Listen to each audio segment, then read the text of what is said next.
Well, good evening to all of our Mount Horeb Vikings. It's nice to see so many of you able to join us in this special Q&A with our high school students and parents as we prepare for an opportunity for our kids to come back to school. Oh, feels so good to say that, doesn't it? And also continue to provide that opportunity for kids who are experiencing success in the virtual realm to do that as well. Uh, on behalf of our entire district, we thank you for the grace and patience you've shown us over the course of the past now almost 11 months.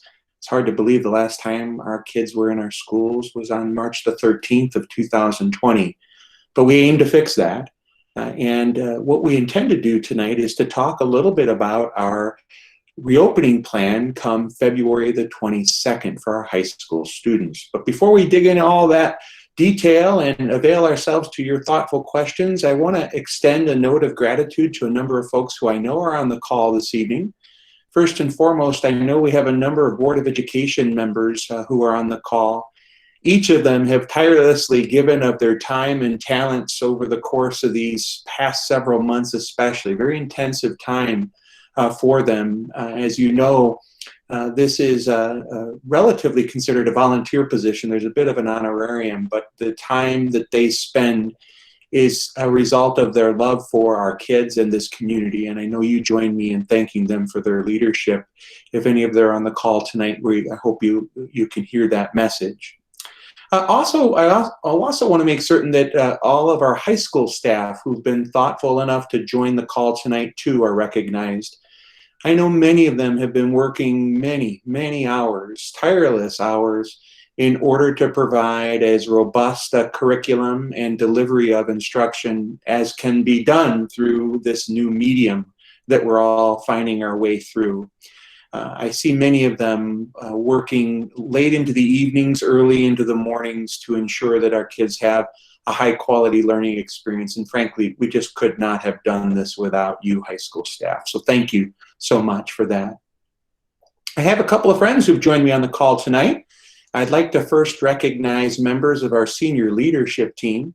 That consists of our Associate Superintendent of Business and Finance, Scott DeYoung, our Human Resources Coordinator, Sarah Eartham, our Director of Student Services, Brian Johnson. Brian might be able to help field questions related to students who might receive special education services and how we go about supporting those beautiful kids with IEPs. And last but not least, Sarah Straka. Sarah is our Director of Instruction and will also be available to answer questions tonight. But the success that we've experienced here as a high school is due in large measure to the following three people. I want to extend a note of gratitude to Talisa Corcoran, who's our Associate Principal, Colleen Nessheim, who is our Associate Principal and also does perform our activities duties. And you may have heard some news on that front earlier this week. And then lastly, our principal. I still consider him new to the position, but gosh, you've been in the position, what, about 18 months now, 20 months? Longer than that, maybe, Cody. And during that time, he's just really demonstrated tremendous stewardship and leadership as we found our way through this, and how grateful we are for you, Cody. Thank you for being a part of our Viking family.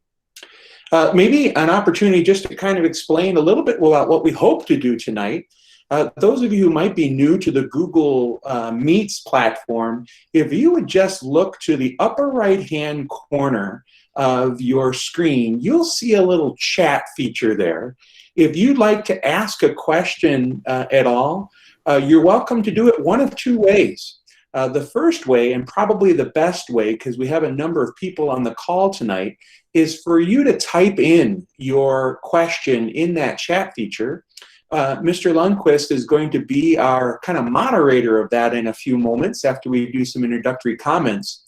And then another way is if you scroll down along the bottom banner of the Google Meets, you'll see a little white banner that'll pop up, and you'll see a little hand. If you want to raise your hand too and speak, of course, we'd love to hear you as well. So first things first, I'd like to turn it over to Cody Lundquist to share a little bit of new thinking that's emerged even since the letter that we sent you this past Monday.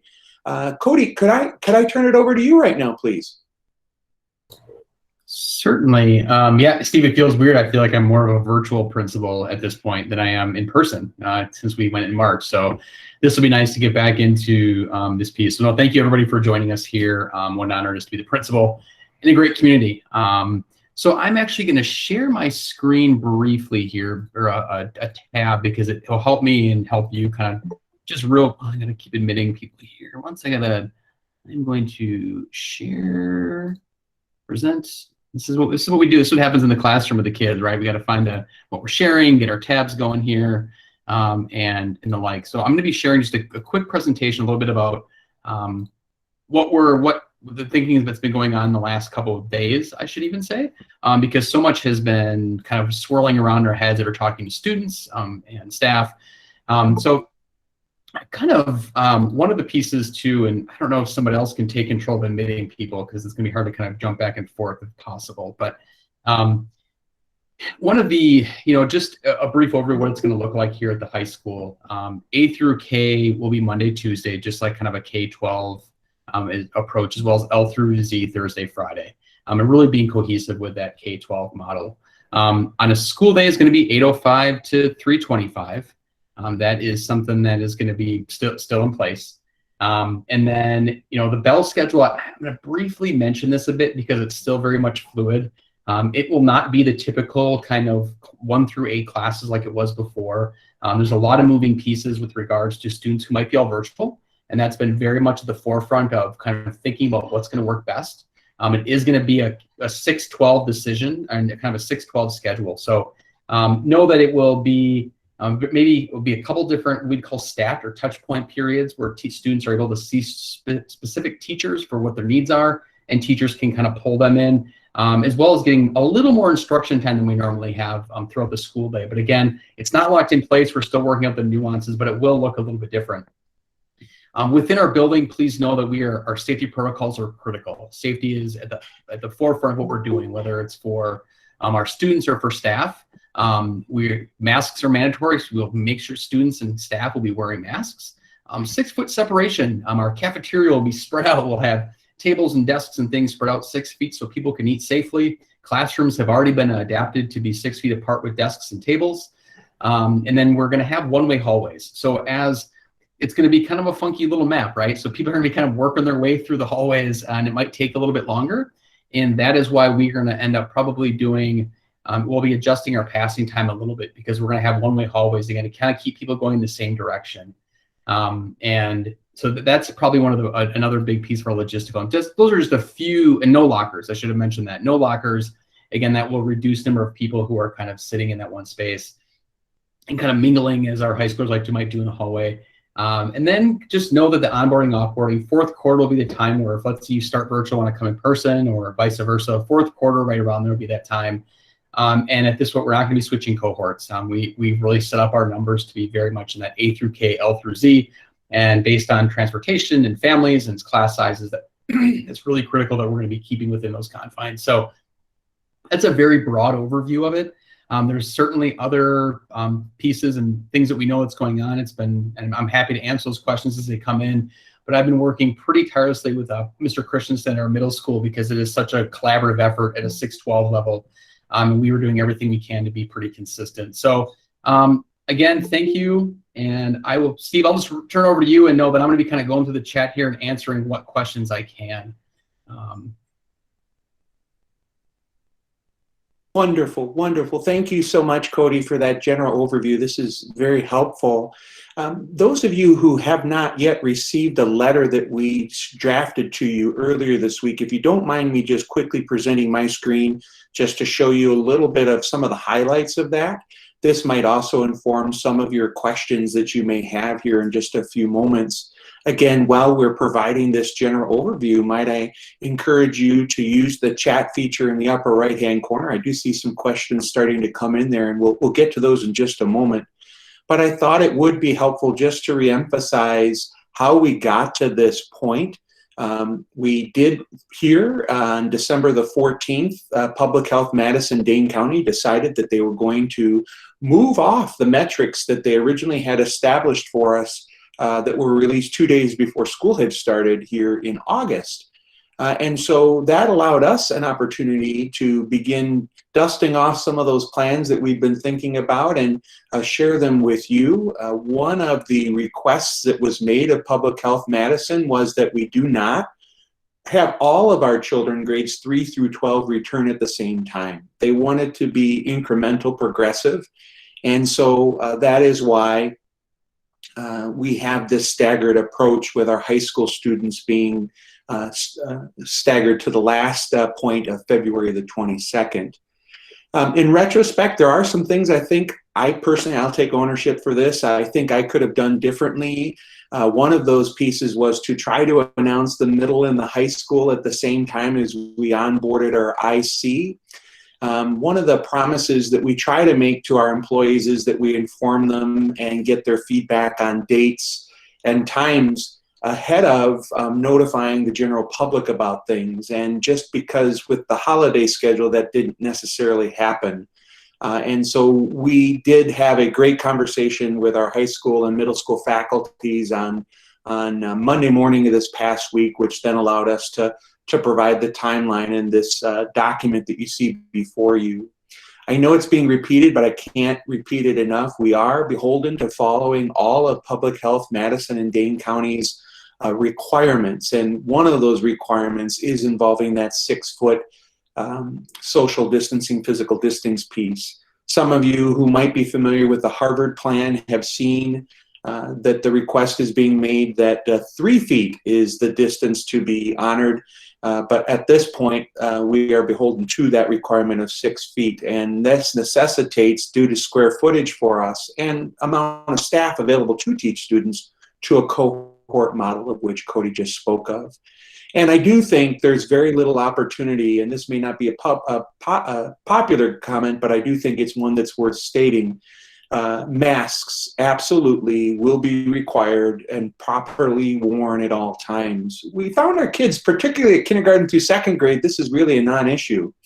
And if anyone's wondering what can we do to help support this effort, is now might be the time just to remind our students about physical distancing and mask wearing. We recognize there are some exceptions to which students, because of maybe physical limitations or maybe part of our cognitive disabilities program, may not have the capacity to wear their masks. And we want to be respectful of that too. The law does call for some exceptions to that.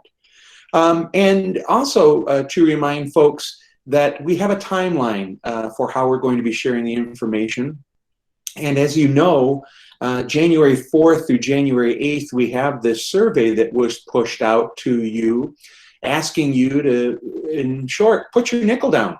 Tell us, do you want to be in a virtual or, because we do want to continue that pathway. We know students can be successful in that capacity. But do you also want to consider a hybrid approach, of which we'll talk a little more in detail in a moment about that. I recognize this is a very fast turnaround time for our families, and I'm sure you can appreciate as the kids get older, it becomes even more complex to develop school schedules, assign students to classrooms, develop the procedures and routines of which Cody just spoke about. And we want to maximize as much time as possible to properly plan and ensure as much of a safe launch as we can as possible. And then our goal is to the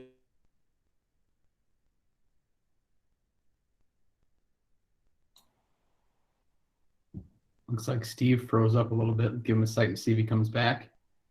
Touch on this in a little bit, but we also know that one of the successes that we've had as a school district in launching our K-2 program was providing enough time for our teachers and staff to plan. And so we have some transition times that we want you to be aware of as well. February 3rd, 10th, and 17th, now those are all Wednesdays. Typically, we do have touch points with students and families on those days. However, on these 3 Wednesdays leading up to the launch we are giving our staff as much time as possible to plan. So with rare exception, don't anticipate much activity occurring on that day. And then similarly, the 18th and the 19th, there will be no school for our young people. So that way we can put the finishing touches on what we know can hopefully be a very successful transition on February 22nd. I use the word target date, and I do so purposefully because we want to be mindful of any changes in data as it relates to community spread and the like. And it is our full intention to launch on February 22nd, but we know that there obviously are things sometimes outside of our control, and we want to be responsive to that. So with all that being said, Cody, how are those questions looking? Are we beginning to see some themes there? What you got? We certainly are. I'm Patrick and Sarah Best are asking a little bit about the schedule. I don't know if maybe you guys want to give us a little more insight in the question. I think that's one that I can probably handle. But the Best, can you walk me through that one a little bit? Hi, yes, we were wondering if our child chose 100% virtual, what the options would be for his schedule, or what you guys are thinking. If it would be either or between synchronized or asynchronized learning, or they would have the option to do synchronized versus asynchronized. The actual schedule has been working quite well for my junior, and he would like to have that flexibility in his day to kind of schedule other things he'd like to do In the morning. Certainly. So I can, it's good that that's working right now, right? I'm happy that that's working. Our schedule will look different, right? The all virtual track will be a very different track. You know, at the elementary level, the schedule just looks a bit different, how it can work, right? They can have a virtual cohort. One of the benefits that we have at the high school is all the amazing courses we get to offer, and all these singletons, whether it's ag or art or tech ed, and just band and a ton of great things. On this end, what makes it difficult then is to be able to offer a kind of a secondary track of just all virtual. And so in this case, in most instances, courses will be running concurrently. And so the word concurrent, I kind of want to talk about what that means. It's if I'm in cohort A through K and I'm at home, or I'm in school, on Thursday and Friday, learning is continuing. I'm logging in and I am learning along with my peers from the class. If you're all virtual, you're kind of logging in and you're with your peers in that classroom. So the schedule would the schedule that the teachers and courses that are there on the schedule now will stay there. I mean, with a couple exceptions, if there's any adjustments that need be. But it would generally be in that course. Now, the schedule that we're looking, again, to hopefully pin down soon is very much being thoughtful about the students who will be all virtual. We know that working from 8:05 to 3:25, sitting in front of a computer all day, isn't ideal for mental health. It's not ideal for learning. We watch our kids at the end of the day now kind of tuning out. So know that what we're building is going to provide breaks, provide time there to kind of step away, kind of come back to it. But students should expect 4 days of learning, and whether that's with a computer in front of them, or whether they're in person, or if they're all virtual. Know that we know the all virtual mode is a difficult one, and we've talked with principals from across the state to see what worked and didn't work. And we feel like we're landing on something that is helpful to that and reduces that sitting time, and is also strong in terms of instruction. So there will be some courses that may have some asynchronous work. I think of welding, for instance. If I'm in class and doing lab stuff on Monday, and the students on Thursday, Friday might be doing more asynchronous work, because watching people kind of meander around a welding lab isn't going to be all that helpful. For those students that are going to be on the all virtual track, those teachers know they're probably going to have to create another level of work, or an asynchronous type course. And they're currently working on what that looks like. So it will look a little bit different. I think the high school is a unique beast in that manner. It makes it very difficult to have kind of that all virtual cohort. But the courses will be there. So just to clarify, so when you say asynchronous, you're really just meaning they're doing asynchronous work at the scheduled time for the class. It's not an asynchronous schedule. Yeah, so let me clarify. Asynchronous, synchronous, right? Synchronous is together, we're doing things together. Asynchronous is, I would call it, independent work, right? You're kind of doing it on your own. Sometimes that's relearning or learning something new, or getting things added to it. The time that you would be kind of logging in. You're logging into live instruction happening in the classroom that we'll have cameras, we'll have things kind of streamed in. Asynchronous would be if a teacher said, hey, here's a project and here's research, you're going to go and do that. And you're going to dive in independently and maybe find some different touch points to talk independently about that work. But it's very much, I would say asynchronous is kind of independent work. Synchronous is kind of together with your peers and with your teacher. So all virtual would still be synchronous and concurrent with your peers moving forward. Okay. That's clear. Thank you. Yep. So your will teachers and students be vaccinated before going back to in-person? So there's a vaccine. So Brian Johnson's on here, and I'm going to throw two at Brian Johnson because I know he can handle two things at one time and more than that. There's a vaccination question, Brian, and there's also a question on here about kind of the quarantine process and what that's going to look like. And I wish we had CJ on here because I know she's really great too. She's our school nurse that will do an amazing job in this process. But Brian, do you mind kind of grabbing two of those questions? Yeah, you bet. So thanks for everybody for being here. The vaccine question is ultimately we're not sure, right? We don't know when the vaccine will be able to be given to all teachers. And we're waiting for the state and the public health department to let us know what phase we're at, when we're at it, and able to vaccinate, one step at a time. What I can tell you we're at in the process right now is that about a week ago, we got a letter from Public Health Madison-Dane County letting us know that our tier 1A, our essential workers who are working, our nurses, our OTs, PTs, and speech and language pathologists who are kind of doing medical type work, were going to be part of tier 1A, and we had to submit how many we had in our district and get those. So they're on the list already.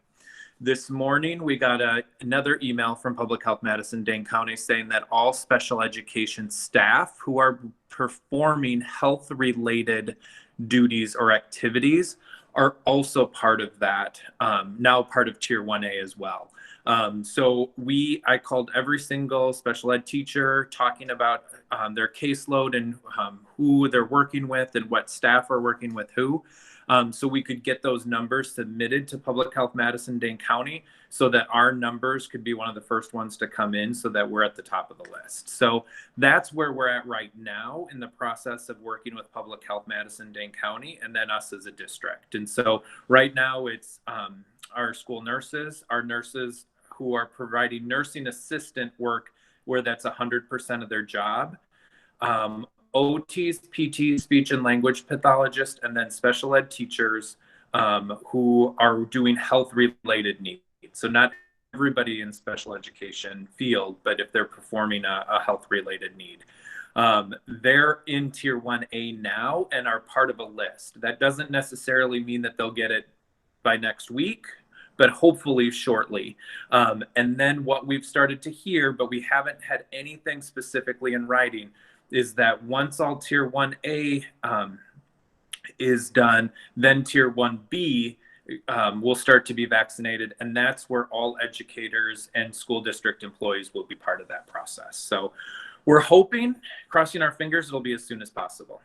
The other question about quarantining is that as soon as somebody tests positive, we instantly get calls from Public Health Madison-Dane County, as well as usually about the family calling to let us know at the exact same time. And we immediately start doing contact tracing. We find out everybody, we talk with the family, we talk with the student, we talk with the educator about when they're going, who they've been within a 6 feet contact with for more than 15 minutes, all of the criteria that's on Public Health Madison-Dane County's website. We're following, we're implementing. Our school nurses, CJ Goodwin and Pam Shaw, have been officially trained to be contact tracers, and they're responsible for our school district. They've started that process and they're doing an incredible job. And then as an overall district, we're also have a COVID dashboard. So it is more district based, but it's and I see that Steve probably brought it up. If you go down to the bottom under COVID updates, it's the very first one. And it shows you how many positives are within our district. And it's updated every week on Tuesday afternoons. So if somebody would have to quarantine, we would implement that process. We'd contact the families, let them know that. And then we would, I would assume, you know, in talking with Cody, we would go to more, then they would do the virtual piece for the next 10 days until they're able to come back into the school and then move forward. So the other important piece to that is Public Health Madison-Dane County has redone some of their guidelines where it is 10 days. It does allow 7 days if you have a test where you test negative. We can't mandate that test, so our policy as a district will just be 10 days from the last time you were exposed before you could come back into the building. And otherwise, we'll continue to follow public health guidelines around if we have to close a building, if we have to close a whole classroom, we'll work with them with our process and follow the procedures that we need to follow with our medical experts within our district and within the county. Say, Brian, you've done such a nice job here. Do you think you could walk through some of those resources that are available to families about our protocols? I see there's some questions about safety there since we're on the district's website. Yeah, so we were, you know, one of the things that we're continuously doing, and Sarah Eartham, who's our human resources director, and I were just going through today, kind of finalizing and making sure that every single thing that Public Health Madison-Dane County is recommending, we're doing and have a plan for in our district. And so in that box on the website under COVID-19 updates, there's four sections. The first one is the dashboard, and I'm on my phone, so it's a little small. And then the second one are the resources, correct? And then that's where a lot of our documents are. And so that goes into what's our steps that we follow, when we will close down, contact tracing, kind of all of our materials that we're looking for are all on the website. So you know kind of where we're at and what we're thinking and why we're making the decisions we're making. The other things on that website, which I do just, you know, want to reiterate while I have the floor, is the last one on there is also really important, which is resources for mental health supports for kids. And whether we're in virtual, we're coming back to person, no matter if you're staying with what you're doing or you're transitioning, there's a lot of anxiety anyway, and some sadness and excitement and all of those emotions. And so I just think it's important to note that there are resources within our school district that we can provide help and support. And so please reach out to us any way that we can. Thanks, Brian. There's a question here just about safety protocols. I know I briefly touched on it a little bit. So aside from one-way hallways, no lockers, drinking fountains will be shut down. We're currently looking at different options in terms of between class to wipe down desks and make sure the classroom is sanitized between courses. Looking at what those different options will be, and kind of actually looking at what other districts have done around the state, because there's a lot of, thankfully, kind of doing this late, we're actually be able to see what has worked and not worked and what's been efficient and not efficient in other districts. And we've been able to reach out to dozens of principals and really get some good insight on that. So we're working on kind of what that sanitation piece will be between classes, along with masks. Our cafeteria, again, I did a walkthrough today, and we're separating out tables and putting, you know, dots down where kids can sit and moving things around and making sure our cafeteria is a safe space as well. And just all those, like that space, that obviously 6-foot space, the one-way hallways. And, you know, it will be a little bit inconvenient for some students to walk a little bit farther, but it's good for us to stay healthy in that respect. And then again, the classrooms have been put into place to be 6 feet apart, if not even more, when possible in the classroom. So those are some of the kind of the day-to-day things that we've done. And I know the no lockers piece will be like, well, I got to carry a backpack around. Well, you'll have more room in the classroom to put your backpack underneath or next to you, because there won't be somebody literally, you know, next to you. It'd be 6 to 8 feet away or so. And so, and what that also leads me to also talk about too is, you know, a kid's backpack of, let's say, 8 classes, that's a ton of stuff, right? And I think one of the schedules we've looked at, or a couple of them, have been actually breaking the schedule down a little bit, having maybe, you know, 4 classes or so in a day, just one for amount of students, work the students have to kind of manage on that day, but also just physically what they're bringing with them. It kind of goes down to a question I saw regarding the virtual piece. as we hammer out the schedule, and yeah, I mean, of all virtual student will be sitting in front of a computer for a longer period of time, but what we're looking to do is avoid the straight 8 to 325.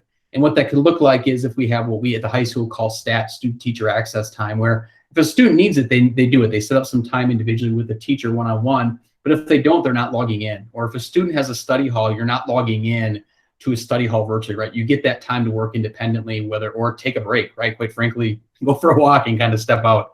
The lunchtime as well as could be butted up against another stat, which could also then extend that time out. So we're looking to find ways to build in natural breaks throughout the day. There are also maybe courses where teachers are doing instruction and they tell students, okay, like, I'm kind of done with this part of it, like come back in 20 minutes and, you can step off the computer and work independently. And so, we're looking to find all those natural breaks for all those virtual students. So yes, they still be sitting in front of a computer, but we're looking to build a schedule that minimizes that as much as we can, but also make sure that we're getting instruction in there. And hopefully we'll have something to share out, relatively quickly here once we're able to kind of nail it down between the middle school and high school, because there's a lot of moving pieces. It's an interesting jigsaw puzzle when we're sharing staff. So I know that was a question in there. If you start out virtual, would you be able to switch to in-person later in the semester and vice versa? We talked a little about that. I think the on-ramp, and maybe Steve or Sarah, correct me if I'm wrong, but I think we're looking at the quarter as kind of being maybe when that on-ramp or off-ramp would be between virtual and hybrid. It won't be kind of midweek. Obviously, if a student goes into quarantine or, that we know that kind of comes and goes. That's also a big part of the schedule we're looking at. What will be the easiest for students to be able to kind of come and go out, whether they're in quarantine or in the quarter. But the quarter will be the moment that we're probably offer up that opportunity to kind of either come back into a hybrid or go back into an all virtual if necessary. Sarah, do you mind taking, I think I saw one down here about technology and cameras and microphones and the like. Yeah, I'd love to. So fortunately, we have worked through a system at our kindergarten through second grade level, because we had to set up the live streaming piece there as well, because we do have some concurrent teaching happening when our hybrid students are at home. And it's also come in handy when teachers have had to quarantine as well. Learning can continue, or if a student has had to quarantine, learning can continue for them. So we are moving that model up into our IC and then into our middle school and high school as well, that we have a very uniform technology piece in line with the camera facing the classroom. We did look into and purchase wireless microphones for our kindergarten through second grade staff, and found that those weren't used as much because the microphone on the camera is that good.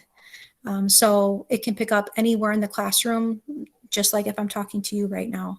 So we have that in place, and we're also developing a system and a set of written protocols, just some reminders for staff, because as Michelle pointed out, I think we want to make sure everyone can see everything. So much of the learning will probably be on that TV or display in the room.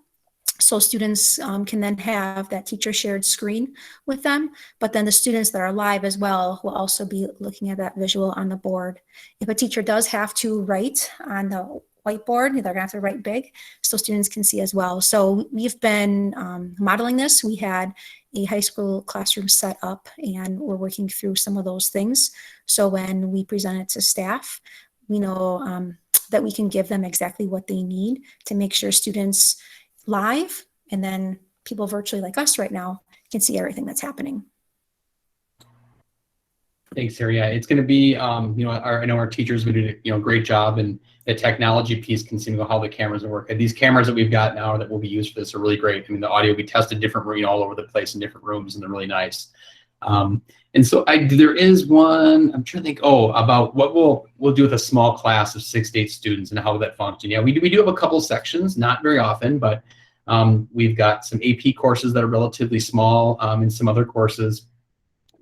Those are going to be small. I mean, there's really no other way to, right? If there's a A through K, L through Z, you might have a section of one day you got 3 kids in front of you, the other day 2 or 4. And it's going to run, I mean, it may run a little different because it's a smaller group and you can do some things differently, but it will run like the other courses. And so we don't plan on getting rid of those. We want to make sure students have access to all the opportunities they signed up for, and they have access to the best curriculum that we can. So those will just run like normal, but they might function just differently because a teacher has an opportunity to have that small of a class. So I think that will kind of run teacher to teacher. I think you think of a couple courses that are that small, but yeah, those are run pretty normal. And Damon Piscatelli, you ask a question here in terms of, can you just explain a little more your thinking there with that piece of it, just so I make sure I can answer this one correctly, or we can. Can you hear me, Cody? Yeah, I got you. Okay. I think you answered it in 2 questions ago with your when Sarah was talking about the technology. So just to clarify, if a teacher right now is using a camera that's on their computer, like we're doing right now for our meeting, that's not what they'll be doing in this model. There's a different kind of camera that will like cover the whole room so that if the teacher moves around, the students can see that.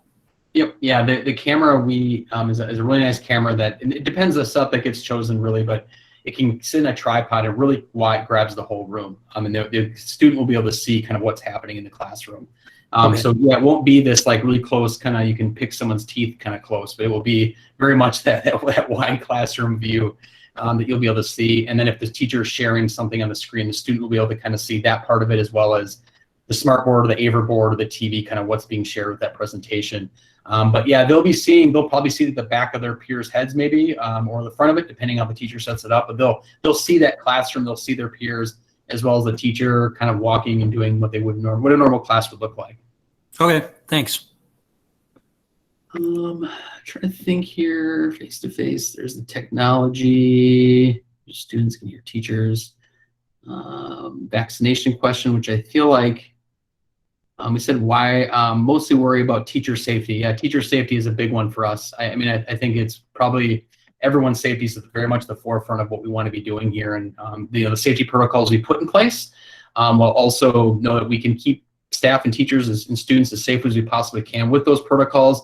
We've done some amazing stuff, and I can talk a little bit about it. And Dave Reed, if he was here, could probably talk more about it. But from our MERV 13 filters, which is very much some of the top of the line, keeping rooms, the filtration systems the Harvard study recommends, to actually adding air exchanges to outside, up to I think almost up to 8 times an hour if possible. I mean, it's really impressive. The rooms might be a little colder in the winter as we kind of exchange the air, but it definitely will. These are protocols, safety protocols that will keep everybody safe, that we're excited they're in place, along with the masks and the sanitizing piece. But in terms of so close to vaccination, why don't we wait until send our kids back to school? I don't know, Steve, if you want to take any, talk a little bit about that one from Miss Dan's, or if she wants to kind of expand upon that too. But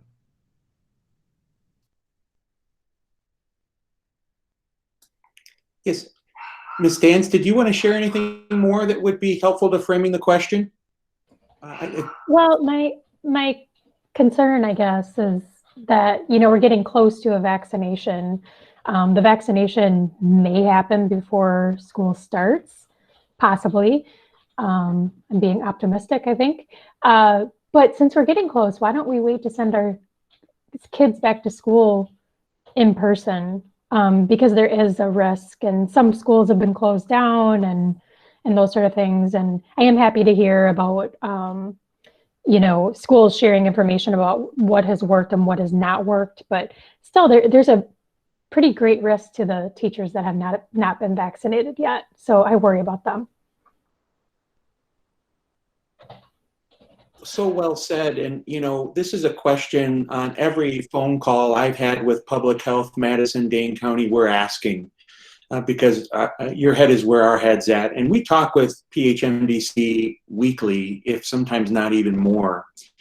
And we've pressed them and we've said, why not wait until the vaccination is fully disseminated? And their response to us has been, that was our thinking back in August, but new data has since emerged. And I referenced the Harvard study, for example, being one of those important data points that indicate that they're not seeing a high rate of transmission in schools as much as they had thought. And those schools that and staff that were particularly attentive to the protocols that have been established and lived those protocols appropriately can successfully return optimally with a vaccination, but can still do so safely. And I'm pleased to say, touch wood, our K2 program has been very, very successful. Now, granted, we're dealing with some younger children, but I still think we've set the conditions in such a favorable way that we can hopefully mitigate some of the concerns you and I have about the vaccination piece. Quite honestly, too, I'm worried about what I read in the paper, as maybe you do too, about the dissemination of the vaccination just being much slower than they had anticipated.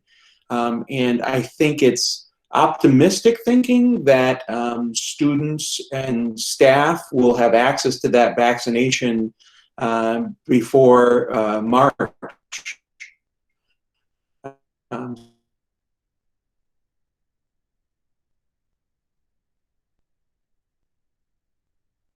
And we will continue to do that as the protocols change. And I know you'll be great partners with us in this too, which allows me maybe just to say one final thing on this topic, if you don't mind.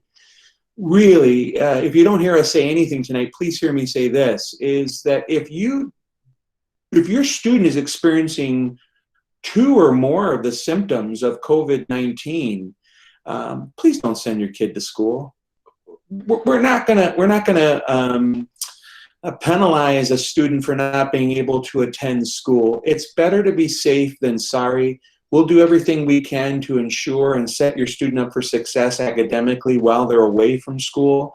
But let's not risk it. Let's not take the chance. I know many of us feel like, well, you know, I know that he's only got a cough, or I only know that he's been sneezing. I think it's just a common cold. If you've got those kinds of symptoms, please don't chance it.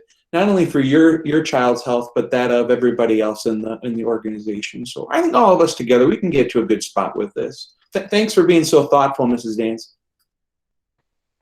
Thanks, Steve. Anna Loger, thanks for your question here. Talking a little bit about lunches and study halls and touch points.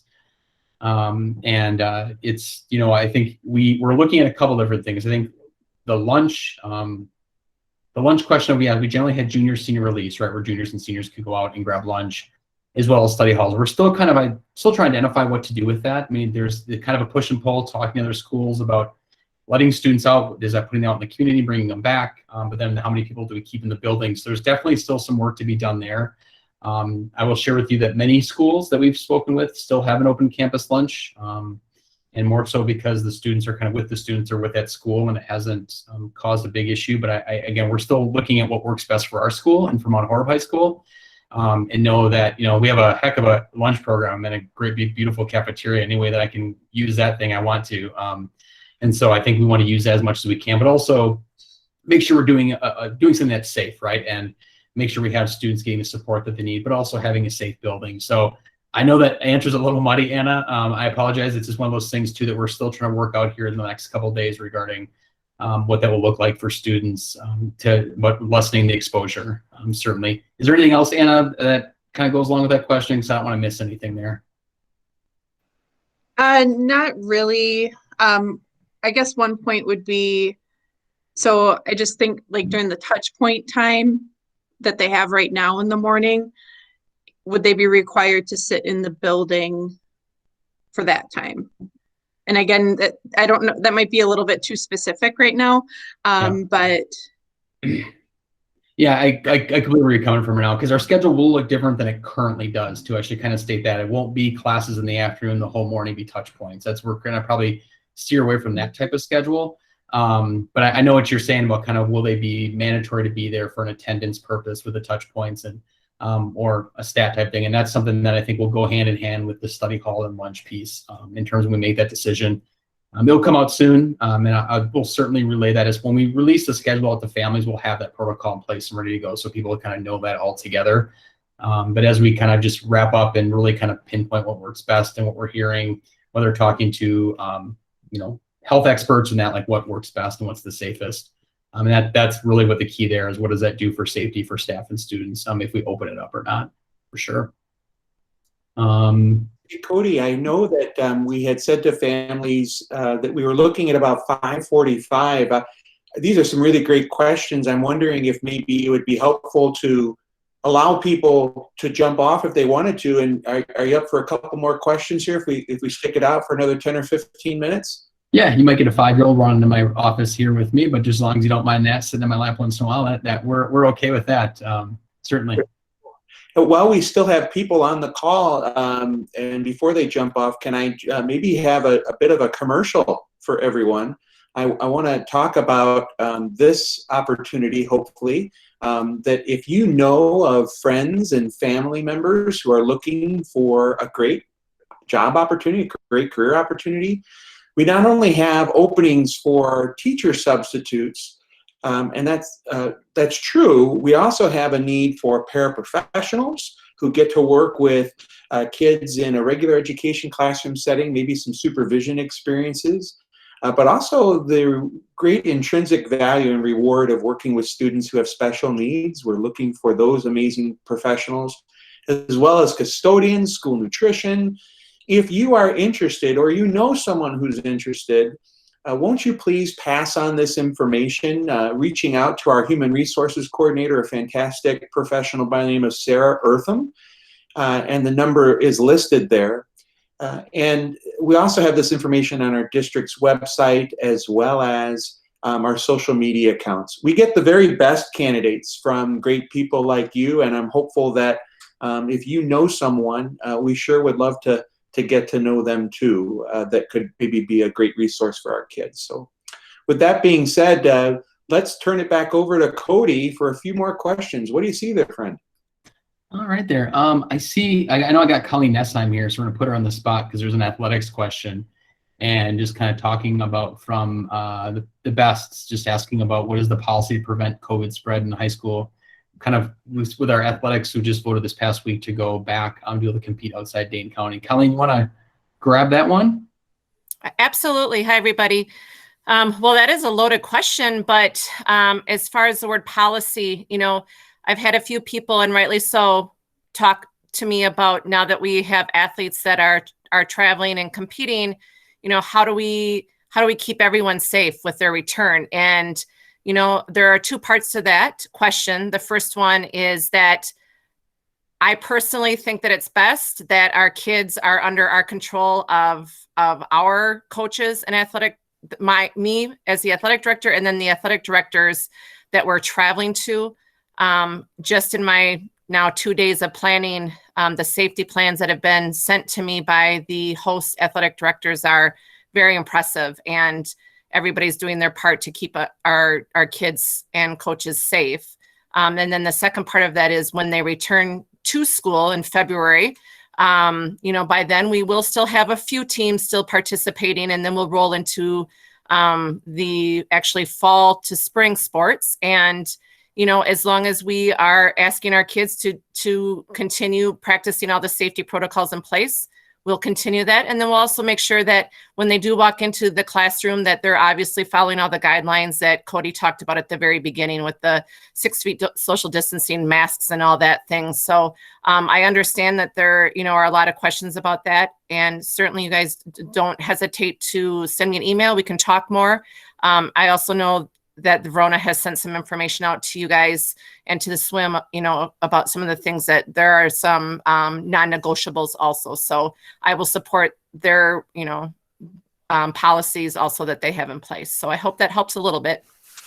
Yeah, Colleen, I don't know if you can see the screen right now, but we are posting some of those protocols that were established, kind of an agreement between school districts around what we're hoping to do for our student athletes who are participating outside of Dane County. I actually should correct myself. It's not just student athletes, it's our co-curricular events.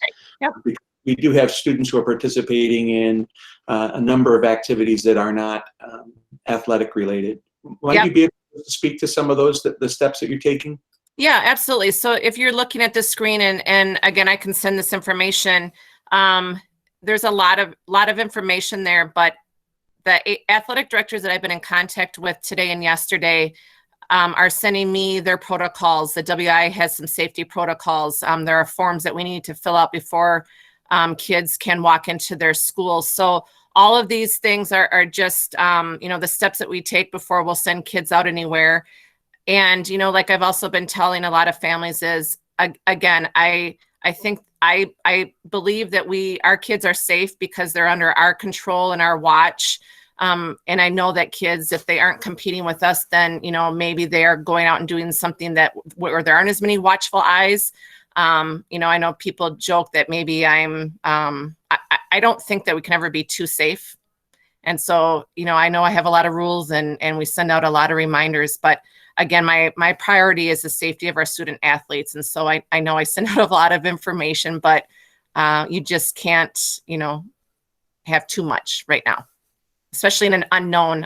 Nobody in my world has ever been an athletic director facing COVID. So this is definitely, there are no manuals for this, right? Thanks, Colleen. There is a question. I know Jeff Lombardo here asked a great thing about like hand cleaning and rooms and windows open and eating and drinking and all those. I just didn't mention we have hand sanitizing stations in every single classroom now. So when a kid walks in, they can do it. When they walk out, they can do it. As much as we have some rooms that windows don't open up for the new piece of it, but we are certainly getting the air rotating. But if we can open up windows and open up doors to get airflow, we certainly will be doing that. And then, with the masks off between classes, masks will be on in the hallways. You're walking around with a mask on. Will there be an opportunity to look for plans for maybe mask breaks where they step outside? Possibly. We are looking at other schools what those protocols are, but certainly those little things we're going to continue to have in place because it's critical to make sure that we're doing this as a community, right? And taking care of one another in this piece.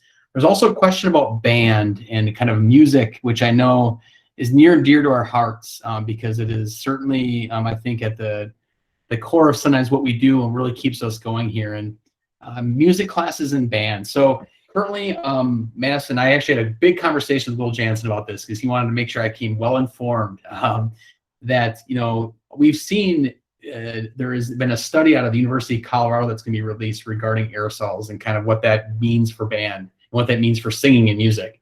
Currently, under Dane County, under the current guidelines, musical woodwind instruments cannot be played within a building, nor can you have a choir.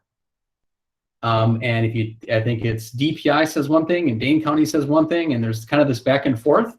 I will tell you that our music department is ready and raring to go the minute that we get that those two stop pointing their fingers at one another, and we'll make sure that we're able to put things in place. There's great things out there to make sure students can do that safely. But until they're able to do that, until they're able to stop pointing their fingers at one another, our amazing music department is also working on how to look at their national standards and still continue to teach and have access to music, right? And whether, in person, it might look like they're working on some different pieces and studying more of the music concepts, and at home, they're able to do some of the instrument work and back and forth. It will look a little bit obviously different, actually probably more opportunities for the all virtual students, to be quite frank, because they can blow that trumpet at your house all night long. So, I think that until those two things in place, I think the study is going to be released and reviewed at the end of this month, and I think music department's very hopeful that Dane County or DPI will read that and take it into consideration. I know Will has written letters. I shared with him my full support to make sure we can do that safely. It is such an important part of what we do at Mount Horeb High School, and I think, but until then, it's going to look a little different and probably a little disappointingly so, but music will still continue for sure. It just will look just a little bit different until we can get that thing off the ground. Is there a graph of MHASD COVID dashboard over time? See that, Steve? There's a question regarding the dashboard, if there's a graph, and Yeah, I wonder if Sarah Eartham, who helps us put that together weekly, I hate to say something and be wrong, do we have that data plotted over time?